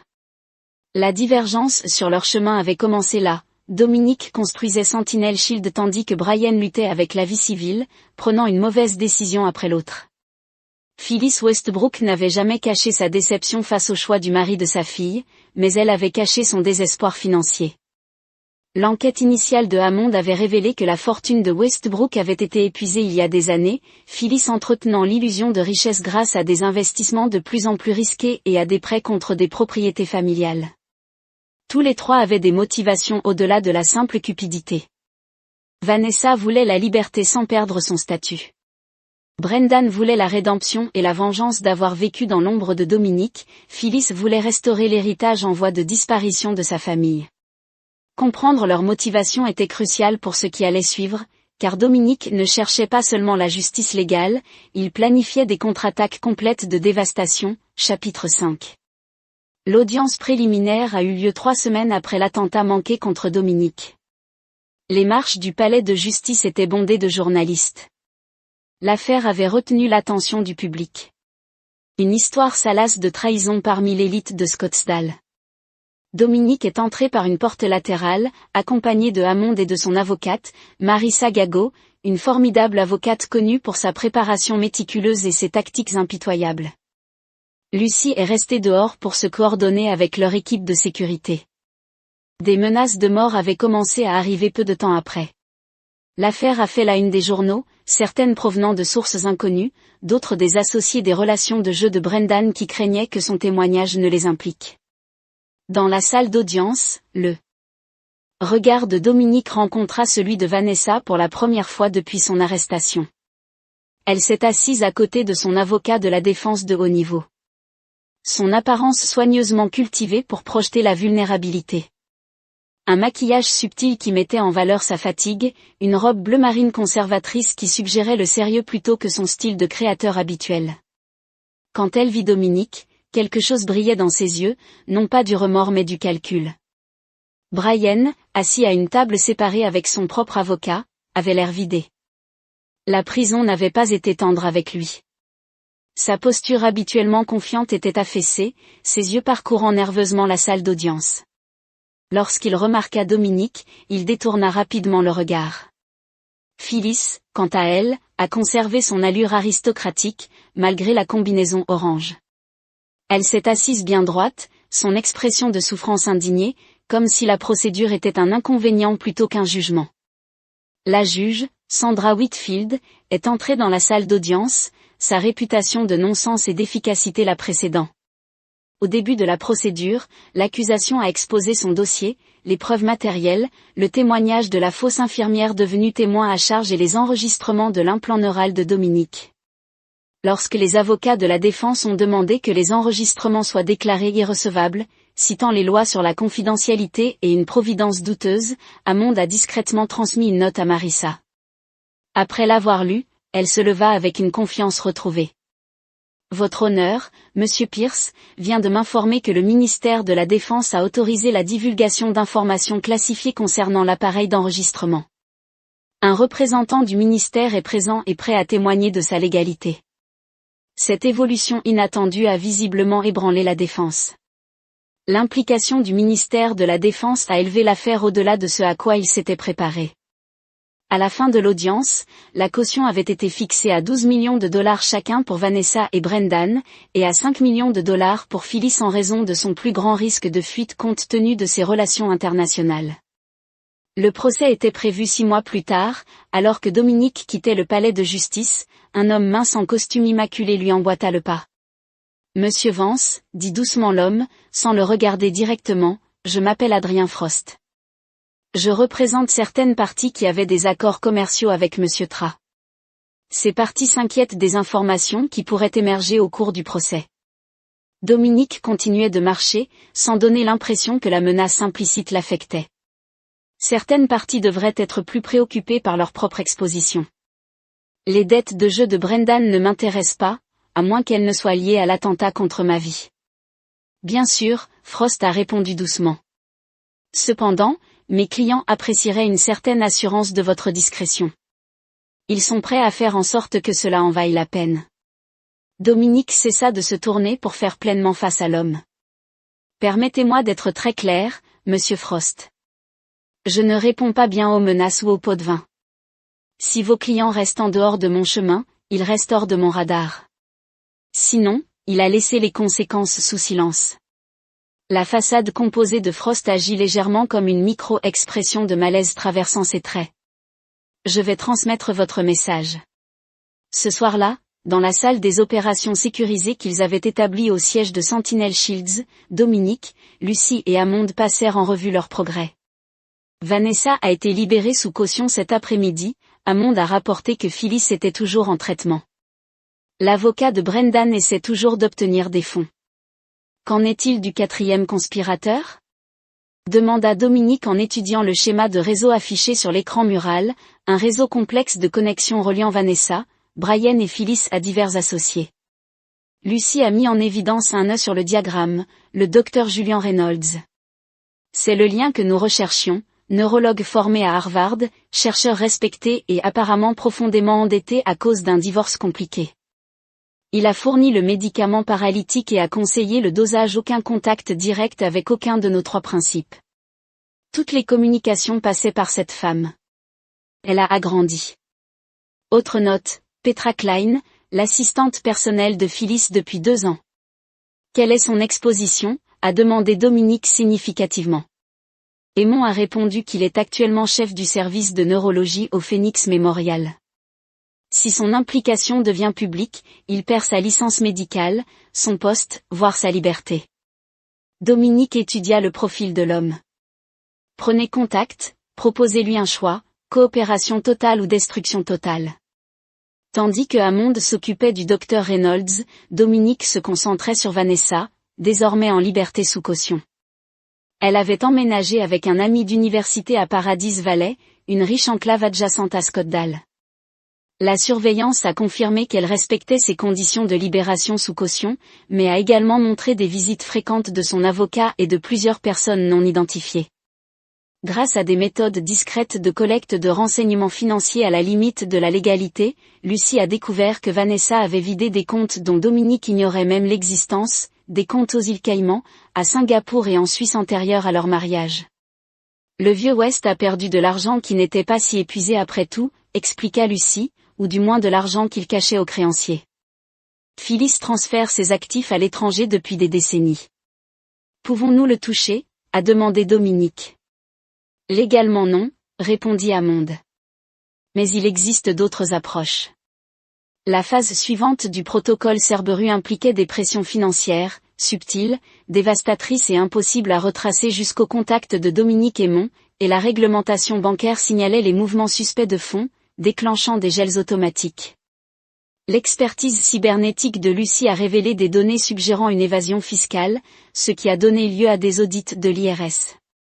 Les institutions financières qui accordaient depuis longtemps un traitement préférentiel au nom de Westbrook ont soudainement trouvé des raisons réglementaires de prendre leur distance. En moins de 2 semaines, la caution de Phyllis était menacée car ses actifs collatéraux étaient soumis à un examen minutieux. Vanessa a constaté que ses cartes de crédit étaient refusées et que son accès aux services bancaires était restreint. Brian, toujours incapable de payer sa caution, a été informé que son fonds de défense juridique faisait l'objet d'une enquête pour fraude. Mais Dominique savait que la pression financière à elle seule ne suffisait pas. Le protocole Cerberus exigeait d'isoler les cibles de leur système de support. Qu'avons-nous sur le cercle social de Vanessa, a-t-il demandé. Lors de leur séance de stratégie quotidienne, Lucy a réalisé une analyse complète des réseaux sociaux.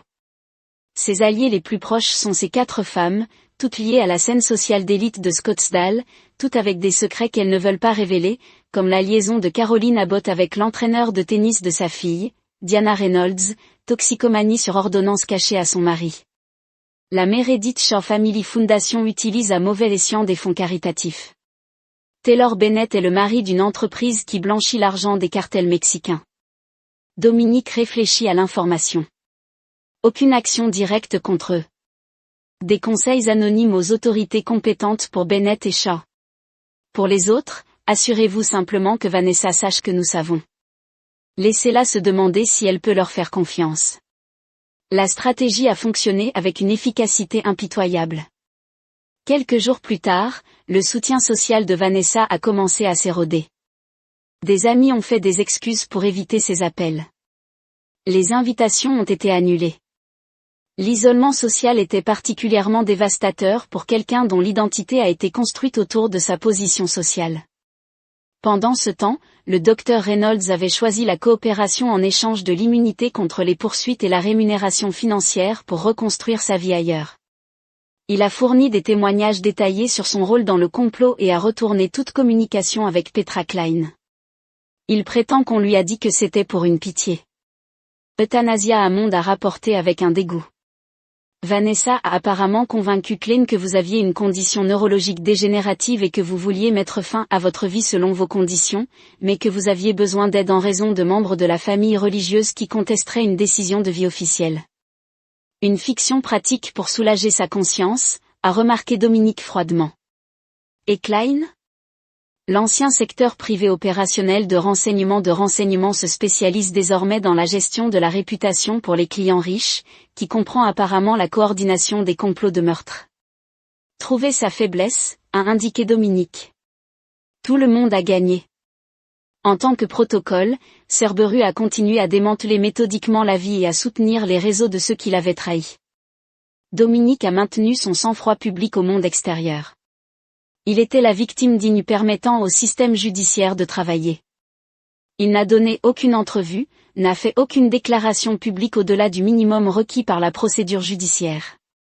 En privé, cependant, il était l'architecte d'une vengeance si complète qu'elle abordait de biblique. Tous les aspects de sa vie de trahison étaient en cours de voie de fait, leurs finances, leur réputation, leurs relations, leurs perspectives futures. Et il ne savait toujours pas jusqu'où sa portée s'était étendue ou à quel point sa planification avait été méticuleuse. Chapitre 6, point de pression. Pendant des mois après l'attaque, à l'approche de la date d'essai, Dominique a intensifié la pression. Le protocole Cerberus est entré dans sa phase finale, la guerre psychologique directe. La pression a commencé avec Brendan toujours incarcéré et de plus en plus désespéré alors que ses options juridiques se rétrécissaient, son avocat faisant face à ses propres problèmes. Après les plaintes anonymes d'éthique auprès du barreau d'État, avait suggéré un accord de plaidoyer. L'accusation, armée du docteur Reynolds, des témoignages et des preuves médico-légales, n'était pas enclin à offrir une clémence. Dominique s'est organisé pour une visite à Brian au centre de détention. Ils se sont assis en face de l'autre dans la salle de visite austère. Les années d'amitié entre eux se sont tournées vers H. Vous ressemblez à l'enfer, a observé Dominique. Le cadre autrefois robuste de Brendan avait diminué son teint, gris sous l'éclairage fluorescent dur. Que voulez-vous, Dom? Venez se réjouir. Je suis venu à comprendre. Dominique a répondu, 35 ans d'amitié et vous étiez prêt à me regarder mourir. Je veux savoir quand ça a commencé, quand tu as décidé que je méritais de mourir. Les yeux de Brian, les yeux se sont éloignés, incapables de tenir le regard régulier de Dominique. Ce n'était pas censé aller aussi loin au début. Juste l'entreprise, certains actifs, quelque chose pour résoudre mes problèmes et dormir avec ma femme? S'agissait-il aussi de résoudre vos problèmes? Une confusion de colère a brièvement animé les fonctionnalités de Brendan. Tu avais tout, Dom. Tout vous a toujours été facile, le succès militaire, le succès commercial, la maison parfaite, la femme parfaite. Savez-vous ce que c'est que de vivre dans votre ombre pendant des décennies? Dominique, penche légèrement en avant. J'avais tout parce que je l'ai construit, Brendan. Je suis revenu du déploiement avec le SSPT et les cauchemars qui me réveillent encore en criant, mais j'ai obtenu de l'aide et j'ai continué à avancer. J'ai commencé Sentinel Shield avec un loon et un client. J'ai travaillé des jours de 18 heures pendant des années. Rien n'est venu facile. Votre femme l'a fait. Brendan a répondu avec un soupçon de son ancien défi. Vanessa cherchait une stratégie de sortie. Avant de la toucher. Elle vous a épousé pour la stabilité, pas l'amour. Elle m'a tout dit, comment vous étiez émotionnellement indisponible, comment vos antécédents militaires vous ont fait contrôler, comment elle se sentait piégée dans une belle prison. Les mots ont été calculés pour blesser, mais Dominique les avait anticipés et vous croyez que c'est ce que je suis, après m'avoir connu toute votre vie. Quelque chose a changé dans l'expression de Brendan, un scintillement de la conscience qui l'avait autrefois guidé. J'ai cru ce que j'avais besoin de croire. Dominique hocha la tête, comprenant complètement. J'ai une proposition pour vous, Brendan, confession complète, tous les détails, coopération complète contre Vanessa et Phyllis. En échange, je vais demander à mes avocats de suggérer la clémence au procureur. L'espoir et la suspicion ont pris le visage de Brendan. Pourquoi voudriez-vous m'aider? Je ne le suis pas, répondit froidement Dominique. Je vous offre le choix entre le mauvais et le pire. Coopérez, prenez 20 ans au lieu de la vie. Refusez et je m'assurerai que vous ne revenez plus jamais la lumière du jour. Il se leva pour partir mais la voix de Brendan l'a arrêté. Il y a plus. Vous ne savez pas, Dom, sur les raisons pour lesquelles Phyllis était si désespérée sur ce que Vanessa a prévu si cela échoue. Dominique a fait demi-tour. Dites-moi, non sans garantie, Brendan a contré un aperçu de son ancienne ruse, des accords écrits émergents signés par le DA. Vous n'êtes pas en mesure de négocier, lui a rappelé Dominique. Tout le monde est en mesure de négocier. Lorsqu'ils ont des informations dont quelqu'un d'autre a besoin, Brendan a répondu, surtout lorsque ces informations impliquent un interrupteur de mise à mort. Dominique a caché son inquiétude. Expliquer l'assurance? Brendan a dit simplement que si Vanessa descend, certaines informations sont publiées, des informations qui détruiraient ce qui reste de votre vie. Donnez-moi le contrat et je vous dirai tout. Après avoir quitté le centre de détention, Dominique a informé Hammond et Lucy dans la conversation. Ce pourrait être un bluff, a suggéré Hammond, alors qu'il retourne au siège social de Sinnel Shield. Ce n'est pas le cas. Dominique a répondu, je sais que Vanessa elle ne serait jamais entrée dans une situation à haut risque sans voie d'évasion et Brendan ne l'aurait pas mentionné s'il ne pouvait pas livrer. Quel type d'information pourrait être suffisamment dommageable pour servir d'assurance efficace? Lucy s'est demandé, votre dossier militaire est exemplaire, vos transactions commerciales sont propres et l'attaque contre vous a généré de la sympathie publique. Que pourrait-il éventuellement publier qui changerait ce récit? Quelque chose de fabriqué, a conclu Dominique. Quelque chose de suffisamment convaincant pour créer un doute pour ternir ma crédibilité en tant que victime. Nous devons le trouver avant qu'il ne soit activé. Leur concentration s'est déplacée pour identifier ce commutateur de mise à mort potentiel. Lucy a coordonné avec leur cyber-équipe pour surveiller tous les comptes et communications connus associés à Vesa et à ses alliés. Aimon a activé son réseau d'informateurs dans les milieux juridiques et financiers, en cherchant des dépôts de documents inhabituels ou des arrangements d'urgence. Pendant ce temps, Dominique a tourné son attention vers Phyllis Westbrook, dont la caution avait été révoquée après que des preuves ont émergé de sa tentative de liquidation des actifs en violation des conditions du tribunal. Maintenant en détention en attente de procès, la matriarche familiale connaissait des conditions éloignées de son existence privilégiée. Contrairement à sa confrontation avec Brendan, Dominique n'a pas visité Phyllis directement. Au lieu de cela, il s'est arrangé pour qu'elle apprenne ses circonstances détériorées rapidement par le biais de son avocat de plus en plus frénétique. Le domaine familial de Westbrook dans le Connecticut, détenu pendant cette génération, était désormais sous la forclusion en raison de l'exposition auparavant cachée. L'art de la famille collecte? Action, soi-disant obtenue dans un fréport à Genève, avait été saisie par les autorités suisses enquêtant sur la fraude fiscale. La fondation Westbrook, le véhicule philanthropique de la famille et la principale source de statut social de Phyllis, faisait l'objet d'une enquête par l'IRS pour les irrégularités fiscales. Elle a demandé une réunion. Hammond a rapporté 2 jours plus tard par des canaux suggérant qu'elle voulait conclure un accord. Nié. Dominique a répondu, laissez le ragoût une autre semaine. Alors que Brendan et Phyllis ont fait face aux conséquences directes de leurs actions, Vanessa est restée l'adversaire le plus dangereux, intelligent, adaptable et possédant toujours des ressources qu'il n'avait pas identifiées. Malgré la pression de montage, elle a maintenu son sang-froid public, se présentant comme une épouse dévouée, accusée à tort qu'elle prévoyait quelque chose. Dominique a dit à Lucy lors de leur briefing matinal l'isolement social, la pression financière qu'elle en subit trop calmement. Elle a fait 3 visites dans un coffre-fort à First National que nous n'avons pas pu accéder à Lucy, a noté en examinant leur rapport de surveillance, et elle a eu cette réunion avec cet homme. Elle a affiché une photo d'un homme grave dans la cinquantaine, Walter Dawson, ancien avocat en litige, se spécialise désormais dans la gestion de crise pour les clients de haut niveau.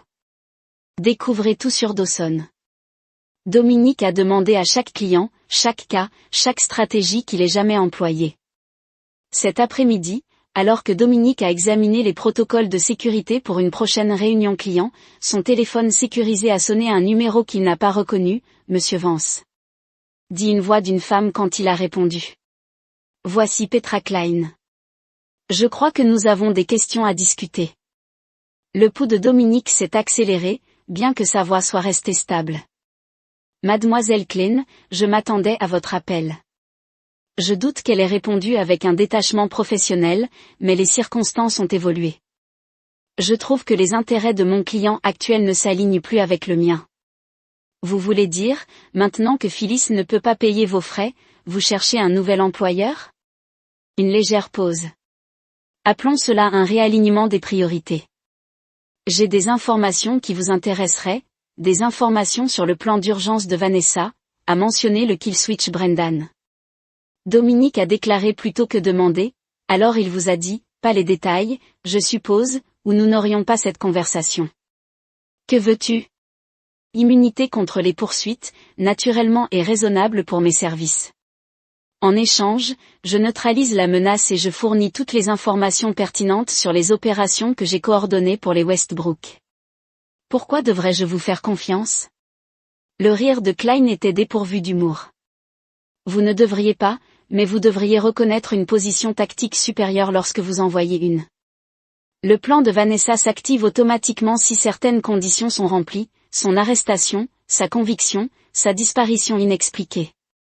Vous pouvez continuer à démanteler sa vie, Monsieur Vance, et oui, je suis conscient de vos opérations, mais sans mon intervention, son déménagement final exécute toujours le protocole. Cerberus avait toujours pris en compte la possibilité de revirement parmi les conspirateurs.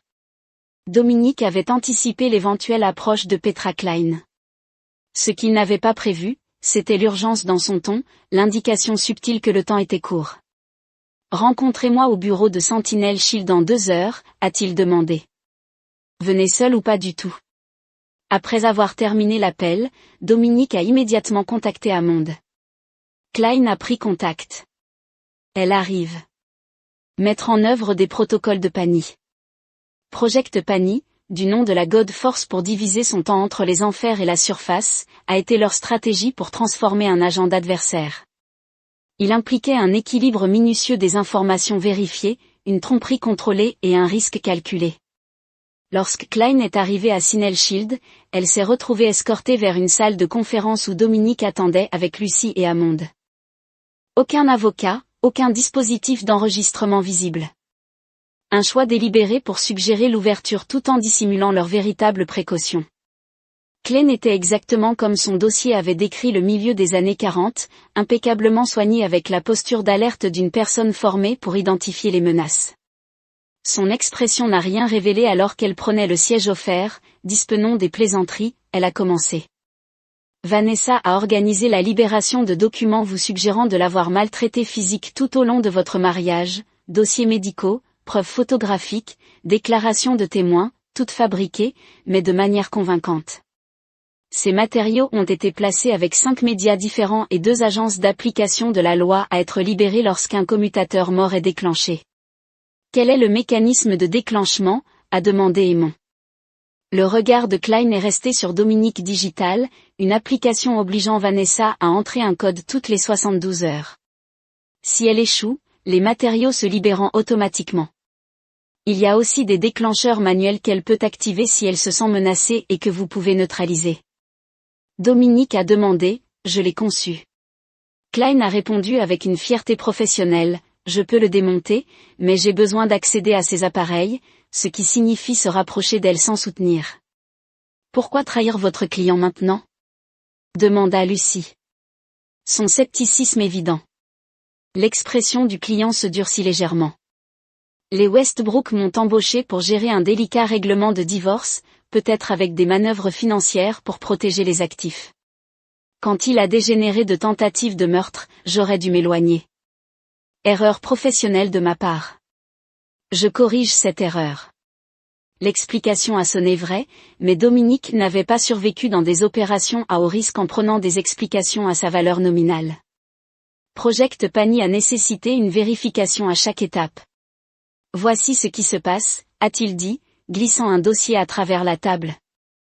Vous obtenez un contingent d'immunité provisoire à votre coopération complète et à la neutralisation réussie de la menace.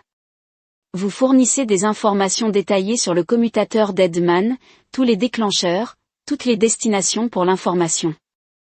Nous vérifions ce que nous pouvons indépendamment. S'il vérifie, nous procédons à la phase suivante. Klein a examiné les documents, son expression ne révélant rien d'acceptable. Mais nous devons nous déplacer rapidement. Vanessa soupçonne que son cercle intérieur a été compromis. Elle accélère ses plans. Quel plan? A demandé Aimon fortement. Klein leva les yeux des papiers. Elle se prépare à fuir la charte privée à Jakarta, puis par voie terrestre vers une propriété détenue sous une société Shell, de départ prévu dans 36 heures. La chronologie a tout changé.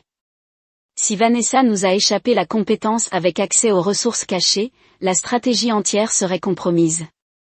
Alors que Klein a fourni des détails sur l'interrupteur de l'homme mort et le plan d'évasion de Vanessa, Dominique a récalibré mentalement les CU du protocole. La fin du jeu approchait plus rapidement que prévu, mais le principe fondamental est resté inchangé, destruction complète et systématique de ceux qui l'avaient trahi. À la fin de la réunion, une nouvelle opération prenait forme, celle qui apporterait tous les points de pression à portée, forçant simultanément ses adversaires dans leurs erreurs finales et mortelles. Chapitre 7, Convergence. La matinée de l'évasion prévue de Vanessa a pris la naissance claire et chaude. Le ciel de l'Arizona, un bleu impitoyable dans une suite hôtelière de luxe, s'est transformé en centre d'opération. Dominique a passé en revue les derniers préparatifs avec son équipe. Les murs étaient couverts de chronologies, de photographies et de diagrammes de réseau, une carte complète du piège qu'ils avaient posé. Les informations de Klein vérifient. Hammond a confirmé en tapotant sa tablette pour afficher des photos de surveillance. Jet privé réservé à l'aéroport de Scottsdale, plan de vol déposé pour San Diego mais avec une quantité suspecte de carburant pour cette distance. Et le changement d'homme mort, a demandé Dominique. Lucie a fait un geste vers un diagramme complexe sur son ordinateur portable. Cougateur de plusieurs déclencheurs redondants confirmés. Système de distribution sophistiqué, KLE a fourni les codes d'accès comme promis. Nous pouvons le neutraliser, mais nous avons besoin d'un accès physique à l'appareil principal de Vanessa pendant au moins 3 minutes qu'elle garde avec elle en tout temps, a ajouté Hammond. Dominique a étudié le calendrier opérationnel. Ensuite, nous nous assurons qu'elle en est séparée. L'opération se déroule comme prévu. Initié, phase 1. La phase 1 a commencé avec une pression juridique coordonnée. À 9h, l'avocat de Brendan Tr a déposé un accord de coopération complet avec le bureau du procureur de district fournissant un témoignage détaillé impliquant Vanessa et Phyllis dans le complot de meurtre.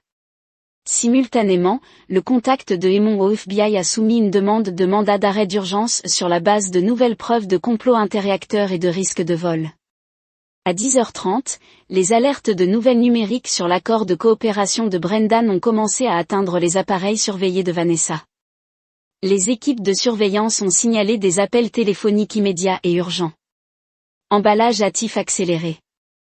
Elle a monté le calendrier rapporté. La surveillance traverse le canal de communication sécurisé. Nouveau départ prévu à 13h au lieu de 17h. À 11h15, la phase 2 activée.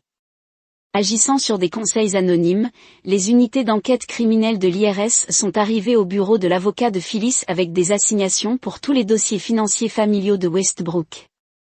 Simultanément, Walter Dawson, le directeur de la crise de Vanessa, a reçu une visite inattendue des enquêteurs du barreau d'État répondant aux plaintes d'éthique. Le plus important, le pilote prévu pour le vol d'évasion de Vanessa a été détenu par les douanes et la protection des frontières pour les interrogations de routine sur les irrégularités dans ses journaux de vol. Un pilote de secours prendrait des heures à organiser. Elle panique. Lucie a noté surveillant les interceptions des communications de Vanessa. 3 appels à CN au cours de la dernière heure, tous sans réponse. 2 appels à la sauvegarde des contacts qui ne sont pas disponibles ou qui ne veulent pas aider. À midi, la sortie soigneusement construite Vanessa, Stra, s'établissait. La surveillance l'a signalé quittant la maison de Paradise Valley de son ami dans son véhicule personnel plutôt que le service de voiture organisé, une déviation critique par rapport à ses protocoles de sécurité. Elle se dirige vers Scottsdale. Carté. Hammond a déclaré avoir suivi son mouvement par l'équipe de surveillance, rencontrant probablement quelqu'un pour obtenir de l'aide. Klein avait raison. Dominique a observé lorsqu'il est sous pression, elle se replie sur des ressources limitées et fiables. Mettre en œuvre la phase 3. La phase 3 était l'interception directe la plus délicate. Alors que Vanessa s'appuyait dans le centre commercial en plein air haut de gamme, Lucie a activé sa partie de l'opération, approchant Vanessa sous le couvert d'un acheteur encastré. Grâce au flux de surveillance, Dominique a regardé Lucie entrer accidentellement avec Vanessa près de l'entrée d'une boutique, en voyant des sacs à provisions et le sac à main de Vanessa à travers le trottoir. Je suis vraiment désolée. S'exclama Lucie, aidant à rassembler les objets renversés tout en faisant subtilement le téléphone de Vanessa et en le remplaçant par une montre de l'heure identique. Où vous allez ? Vanessa claqua, arrachant son sac à main et sortant. Lucie marchait calmement dans la direction opposée. Le vrai téléphone sécurisé dans le forfait de poche de sa veste Aki, a-t-elle confirmé à travers son microphone dissimulé, 3 minutes pour neutraliser l'interrupteur, puis nous le renvoyons. Alors que Lucie a travaillé avec leur équipe technique pour désactiver le changement de l'homme mort, Dominique s'est préparé pour la confrontation finale. La déviation de Vanessa par rapport à son plan d'évasion avait créé l'opportunité parfaite. Elle était isolée, déséquilibrée et sans ses garanties habituelles. Le retour du téléphone a été exécuté avec une précision similaire. Un autre membre de l'équipe, se faisant passer pour un associé des ventes de boutique, a découvert que le téléphone Vanessa avait abandonné pendant les achats et lui avait rendu avec courtoisie professionnelle. Vanessa, distrait par ses plans qui s'effondraient, n'a pas remarqué la brève absence de son appareil. Avec le commutateur de l'homme mort neutralisé, la phase finale a commencé. Dominique a personnellement passé un appel au téléphone de Vanessa via le flux de surveillance. Il a regardé son expression changer en reconnaissant le nombre. Première surprise, puis calcul, Dominique. Elle a répondu à sa voix stable, malgré les circonstances. C'est inattendu, n'est-ce pas ? A-t-il répondu ? Vous courez, Vanessa, ça ne fonctionnera pas. Un coup d'œil attentif autour du centre commercial animé. Je ne sais pas de quoi tu parles. J'achète une nouvelle vie en Indonésie avec des ressources que vous ne savez pas. Il a laissé les implications pénétrer. Brendan coopère avec les procureurs. Klein a disparu. Les actifs de votre mère sont gelés. Votre pilote d'évasion est remis en question par des agents fédéraux. C'est fini. Un scintillement de véritable peur a traversé son visage avant de le contrôler. Tu bluffes. Vous n'avez pas la portée ou les ressources pour tout cela. L'homme dans le polo noir par la fontaine est avec l'équipe de Hammond. La femme avec la poussette près de l'escalator est le FBI. Le gardien de sécurité par l'entrée nord fonctionne pour moi. Vous n'avez nulle part où aller maintenant. La peur était indubitable car Vanessa a confirmé ces détails avec des regards rapides. Que veux-tu ? Rencontrez-moi une conversation avant la fin. Tu me dois autant. Elle rit un son cassant. Je ne vous dois rien et j'ai toujours une assurance. Vous ne savez pas pour votre commutateur mort désactivé il y a 20 minutes. Klein l'a conçu, rappelez-vous. Elle savait aussi comment le démonter. La couleur s'écoulait du visage de Vanessa. C'est impossible. 1 heure, Vanessa. Le jardin japonais des jardins botaniques. Venez seul, ou les prochaines personnes pour vous approcher, vous serez des agents fédéraux avec un mandat d'arrêt contre vol pour éviter les poursuites. Après avoir terminé l'appel, Dominique s'est tourné vers Hammond. Est-ce que tout est en place ? Hammond hocha la tête, surveillance complète, équipe de couverture positionnée à toutes les sorties, agents fédéraux en veille. Elle peut s'échapper et tout enregistrement de votre conversation sera perturbé par nos contre-mesures. Le jardin d'amitié japonais des jardins botaniques du désert a offert ce dont Dominique avait besoin, suffisamment public pour rendre la violence peu pratique, suffisamment privé pour une conversation ininterrompue et des points d'accès contrôlés pour la sécurité. Il est arrivé tôt, passant par les sentiers incurvés du jardin jusqu'à l'emplacement présélectionné, un banc isolé près d'un petit pont en pierre traversant un étang quoi. La tranquillité du cadre contraste fortement avec la confrontation à venir. Vanessa est arrivée précisément à temps, son sang-froid partiellement restauré. Elle portait de grandes lunettes de soleil malgré l'ombre du jardin, sa posture rigide avec tension. Vous avez changé les règles d'engagement, a-t-elle dit sans préambule, restant debout plutôt que de le rejoindre sur le banc. Ce n'était pas censé devenir si désordonné. La tentative de meurtre a tendance à compliquer les choses. Dominique a répondu uniformément, asseyez-vous, Vanessa. Ce wonk prend longtemps. Après un moment d'hésitation, elle s'est assise, en maintenant la distance entre eux. Et alors ? Maintenant? Vous me transformez en vos amis du FBI? Détruisez ce qui reste de ma réputation? N'as-tu pas fait assez? Dominique a permis à une véritable incrédulité de colorer son ton. Vous avez essayé de me tuer, Vanessa. Après 15 ans de mariage, vous et mon meilleur ami avez prévu ma mort en dormant chez moi, en mangeant des repas en face de moi, en me regardant dans l'œil jour après jour, et vous pensez que ma réponse a été excessive. Tu ne m'as jamais vu, elle a dit un bord d'amertume dans sa voix. Pas vraiment. J'étais un accessoire de votre vie parfaite, l'épouse appropriée pour un consultant en sécurité en matière de sécurité avec des informations d'identification Mili, quelqu'un présentable pour les dîners clients et les fonctions caritatives. Est-ce ainsi que vous vous êtes justifié pour vous-même que je mérite de mourir parce que je ne vous appréciais pas assez? Vanessa a retiré ses lunettes de soleil, rencontrant directement son regard. Je voulais sortir, Dominique, une pause propre, un nouveau départ, mais votre accord prénuptial m'aurait laissé presque rien par rapport à ce que vous avez construit. Le divorce signifiait l'exil social, les contraintes financières, recommençant à 40 ans, sans carrière et sans perspective. Donc, au lieu de demander un règlement équitable, vous avez décidé que le meurtre était la meilleure option. Ce n'était pas mon premier choix, a-t-elle contré comme s'il discutait d'un désaccord mineur.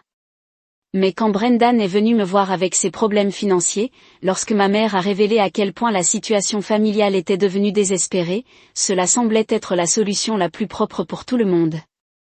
La froideur calculée de son raisonnement a frappé Dominique plus profondément que toute explosion émotionnelle ne pourrait avoir. Cette femme, qui avait partagé son lit, le sien, son nom, sa vie depuis 15 ans, avait pesé son existence contre sa commodité et l'avait trouvée manquante.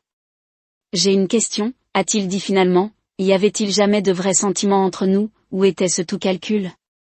Dès le début, quelque chose clignote dans les yeux de Vanessa, peut-être le fantôme de l'émotion authentique. Les 2 premières années ont été réelles, peut-être 3 avant de réaliser que votre travail viendrait toujours en premier, que vos cauchemars et votre hypervigilance ne se faneraient jamais vraiment, que l'ambitieux soldat, marié, n'était devenu une forteresse que personne ne pouvait enfreindre. Dominique a absorbé cela, reconnaissant la vérité partielle dans sa justification.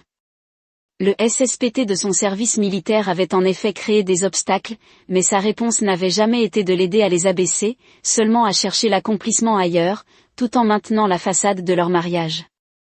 Voici ce qui se passe ensuite, il a déclaré que sa décision avait pris bien avant cette réunion. Le mandat d'arrêt fédéral est déjà en cours de traitement. Le témoignage de Brendan a donné aux procureurs tout ce dont ils ont besoin. Klein a fourni des preuves de votre planification d'urgence. Cela constitue des frais supplémentaires. Les transactions financières de votre mère ont déclenché des enquêtes qui se poursuivront pendant des années. La vulnérabilité momentanée de Vanessa s'est durcie dans la résolution.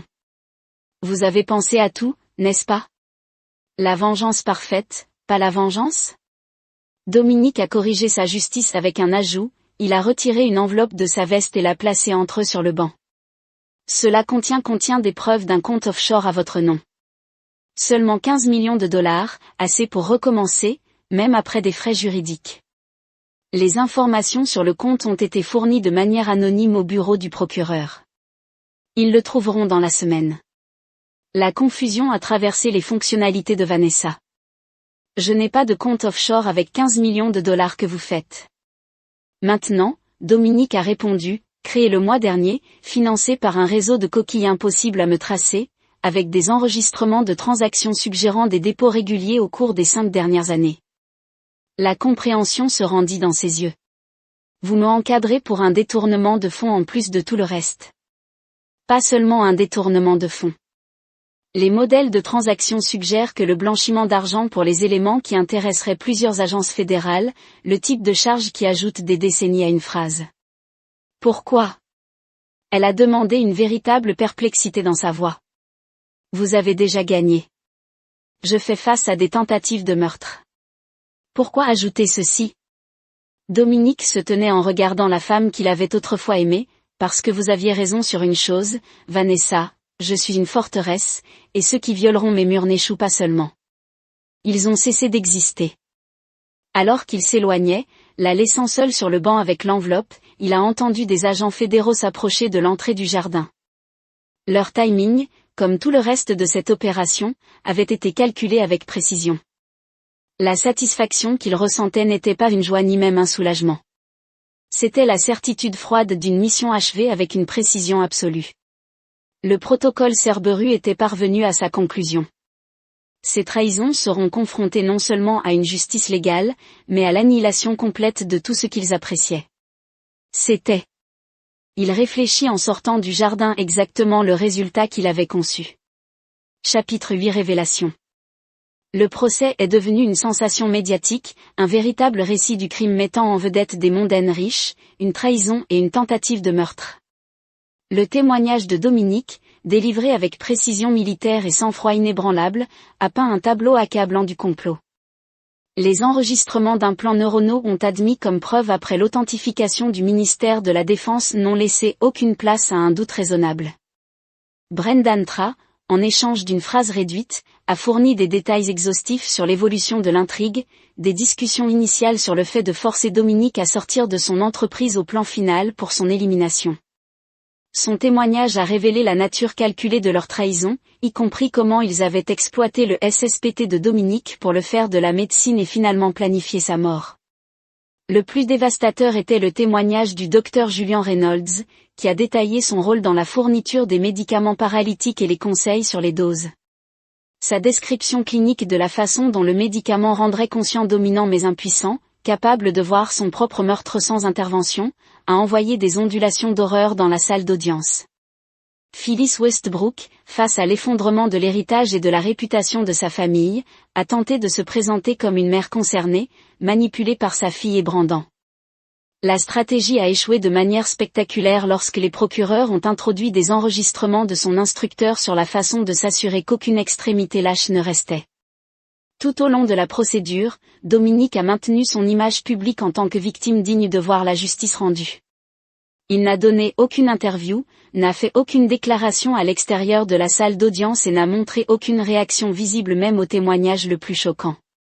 En privé, cependant, il a surveillé chaque développement avec une attention stratégique. Chaque jour, après le tribunal, il a rencontré Hammond et Lucy pour évaluer l'impact du témoignage et ajuster leurs opérations en cours. Protocole Cerberus a poursuivi ses travaux en dehors de la salle d'audience, démentant systématiquement les ressources restantes et les plans d'urgence de ces trahisons. Le 15e jour du procès, alors que Dominique se préparait à quitter le palais de justice après un témoignage particulièrement accablant de l'ancien assistant de Vanessa, il a été approché par un homme âgé qu'il a reconnu immédiatement, Desp, ne l'avant jamais rencontré, Monsieur Vance. L'homme a dit que son militaire portant, malgré son âge avancé, Harold Tratt. Le père de Brendan, Dominique, n'avait connu Harold Tratt que par les rares mentions de Brendan, un vétéran du Vietnam décoré qui avait renié son fils après une décharge déshonorante de l'armée. L'aîné Tratt n'avait jamais assisté à ces événements d'enfance, le mariage de Brian ou tout moment important dans la vie de son fils dont Dominique avait été témoin. Monsieur Tratt, Dominique a connu, avec un signe de tête respectueux. Ceci est inattendu pour nous.